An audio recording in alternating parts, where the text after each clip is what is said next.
महाराष्ट्रातील स्थानिक स्वराज्य संस्था अर्थात महापालिका, जिल्हा परिषद, नगरपालिका यांच्या निवडणुका कोरोनापासून म्हणजे 2020 पासून रखडल्या.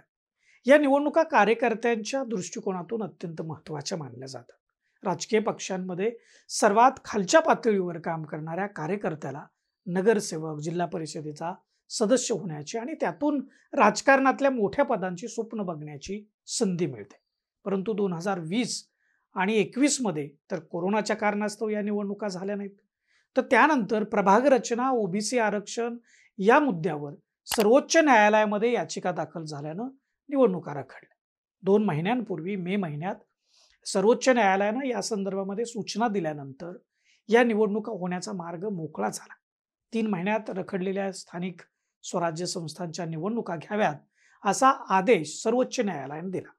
त्यानुसार सप्टेंबर किंवा ऑक्टोबर महिन्यात महापालिका, जिल्हा परिषद, नगरपालिका यांच्या निवडणुका होणार असं सर्वांनाच वाटलं.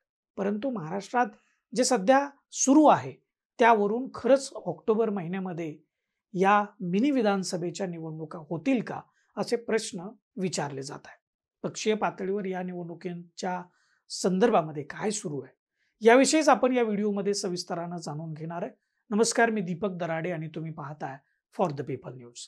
मंडळी, आपणास एक विनंती आहे की महापालिका, जिल्हा परिषदांच्या ह्या ज्या निवडणुका आहेत त्या संदर्भामध्ये जो संभ्रम आहे, त्यामुळे जी परिस्थिती उद्भवली आहे त्याविषयी तुमचं मत हे व्हिडिओच्या खालील कमेंट बॉक्समध्ये आपण आवर्जून लिहा आणि चॅनलला सबस्क्राईब करा, लाईक आणि फॉलो करा. मंडळी, सर्वोच्च न्यायालयानं मे महिन्याच्या पहिल्याच आठवड्यात सुनावणी दरम्यान स्थानिक स्वराज्य संस्थांच्या रखडलेल्या निवडणुका 3 महिन्यात घेण्याचा आदेश महाराष्ट्र सरकारने निवडणूक आयोगाला दिलाय. त्यामुळं त्यानंतर महाराष्ट्रात स्थानिक स्वराज्य संस्थांच्या निवडणुकीची चर्चा सुरू झाली. मात्र या निवडणुकीच्या तयारीला वेग येताना फारसा दिसत नसल्यानं इच्छुक उमेदवार आणि राजकीय कार्यकर्त्यांच्या मनामध्ये संभ्रमाचं एक वातावरण तयार झालंय. त्यातच ज्या पद्धतीनं राज्यातील राजकारणामध्ये उलथापालथ सुरू झाली आहे ती पाहता खरंच महापालिकेत, जिल्हा परिषदेत, नगरपालिकेत नवीन लोकप्रतिनिधी जाणार आहेत का हा प्रश्न राहून राहून विचारला जातो. अनेक माजी नगरसेवक आणि नव्यानं नगरसेवक होऊ इच्छिणारे जे कार्यकर्ते आहेत ते आम्ही बिनपगारी व फुल अधिकारी असल्याचं खासगीमध्ये सांगतात. ते नगरसेवक अथवा जिल्हा परिषदेचे सदस्य जरी नसले तरी त्यांची कार्यालये सुरूच आहेत. लोकांची अडली नडलेली कामं ते करतात, कामांचा पाठपुरावा करत असतात. त्याचं कारण म्हणजे निवडणूक कधीही लागली तरी जनमानसांमध्ये त्यांची प्रतिमा चांगली राहावी. मंडळी, महाराष्ट्रातल्या बहुतांश सर्व महापालिका, नगरपालिका, जिल्हा परिषदा आणि पंचायत समित्यांच्या ह्या निवडणुका गेल्या 2 ते 4 वर्षांपासून प्रलंबित आहेत. या ठिकाणी लोकप्रतिनिधीच नाही, त्यामुळे तिथला संपूर्ण कारभार प्रशासकाच्या माध्यमातून चालवला जातो. आता स्थानिक स्वराज्य संस्थांच्या निवडणुकीची चर्चा जरी होत असली तरी निवडणूक नेमकी कधी होणार हे कोणीच सांगत नाही, त्याविषयी ठामपणे कोणी बोलत नाही. परंतु राजकीय पक्षांमध्ये आता महापालिका, जिल्हा परिषद, नगरपालिका यांच्या निवडणूकपूर्व कामांना सुरुवात झाली. सरकारमध्ये सहभागी असलेला प्रमुख पक्ष भारतीय जनता पक्षानं तर सर्वाधिक वेगानं कामाला सुरुवात केली इतरांच्या तुलनेत. महाराष्ट्रातले भाजपचे सर्वेसर्वा आणि मुख्यमंत्री देवेंद्र फडणवीस यांनी संपूर्ण यंत्रणा कामाला लावली आहे. आता विधिमंडळाच्या अधिवेशनाच्या निमित्तानं सर्व आमदारांसाठी त्यांनी स्नेहभोजनाचं देखील आयोजन केलं होतं आणि त्यावेळी या सगळ्या निवडणुकीच्या पार्श्वभूमीवर या सगळ्या नेत्यांना, आमदारांना सज्ज राहण्याच्या सूचना त्यांनी केल्या.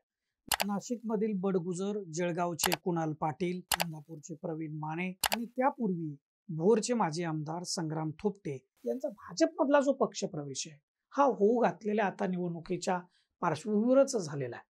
अजित पवारांची राष्ट्रवादी काँग्रेस, शरद पवारांची राष्ट्रवादी काँग्रेस त्यांच्याही बैठका सुरू आहेत. तरुण नेतृत्वाला या निवडणुकीत संधी देण्याचं पक्षाचं धोरण असल्याचं ते नेते सांगतायत.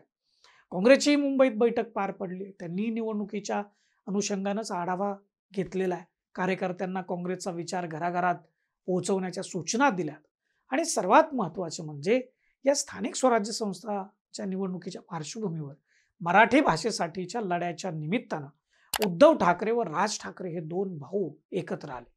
19 वर्षांनी दोघं जण एका व्यासपीठावर आले होते.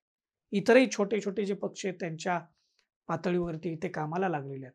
निवडणुकीआधी जो प्रचार राजकीय पक्षांकडून केला जातो त्यातून त्यांच्या पक्षाला पोषक वातावरण तयार करण्याचं काम सुरू असतं.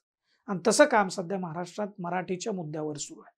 मराठीचा मुद्दा विशेषतः मुंबई, ठाणे, नवी मुंबई, कल्याण डोंबिवली, मीरा भाईंदर, नाशिक, पुणे, पिंपरी चिंचवड या शहरांमध्ये प्रभावी ठरू शकतो. आणि सर्वच राजकीय पक्षांसाठी मुंबईसह म्हणजे या उल्लेख केलेल्या महापालिका किती महत्त्वाच्या आहेत हे वेगळं सांगायला नको.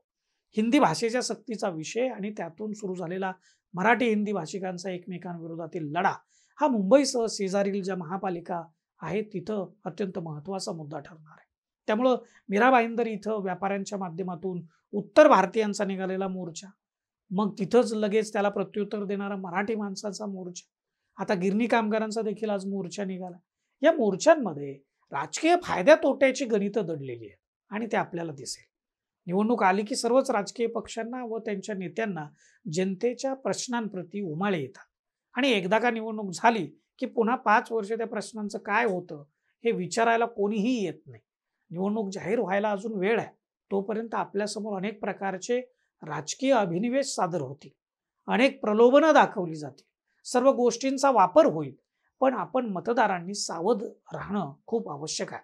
काळ वेगानं बदलतोय, परंतु आपल्याला त्या तुलनेमध्ये मूलभूत सुविधा भेटतायत का हा प्रश्न तुम्ही वारंवार स्वतःला विचारत राहा.